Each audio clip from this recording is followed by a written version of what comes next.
Қорғас шекара маңы ынтымақтастығы халықаралық орталығы Қазақстан мен Қытай арасындағы ең ірі сауда-саттық және туристік аймақтардың бірі. Бүгінде орталық толық цифрландыру кезеңіне өтіп, мұнда келушілер мен кәсіпкерлер үшін барлық қызмет электронды жүйе арқылы жүзеге асырылады. Мұнда кіру рәсімінен бастап, тауарды туристерге табыстауға дейінгі барлық процесс автоматтандырылған. 2025 жылы келушілер саны 1.800.000-нан асып, өткен жылмен салыстырғанда 7%-ға көбейген. Бұрын күніне 4.000 адам қабылданса, қазір орталықтың өткізу мүмкіндігі 9.000 адамға дейін жеткен. Сонымен қатар шекарадан өту уақытын қысқарту үшін өткізу бекеттерінің саны артқан.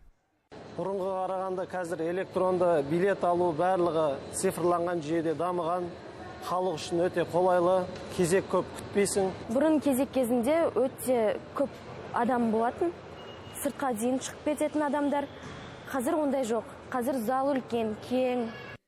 Орталықта өткізу залы мен бизнес терминалдар жаңартылды. Ағымдағы жөндеу жұмыстары жүргізілді. Келушілерге арналған қызмет көрсету аймақтары кеңейтілді. Қабылдау және өткізу терминалдары жаңартылып, тіркеу мен тексеру процестері жеделдеді. Бұл келушілерді өткізу уақытын қысқартып, қызмет көрсету сапасын арттырды. Багаж тасымалдау процесі де жетілдірілді.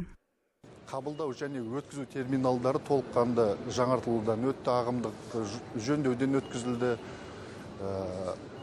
Программалар жаңа цифрлық шешімдер қабылданды.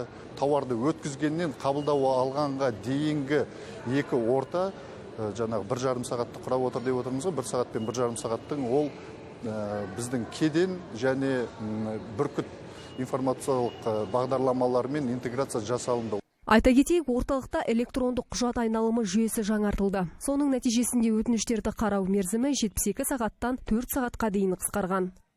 Нұрай Базархан, Ержан Дүйсен, Жетісу телеарнасы.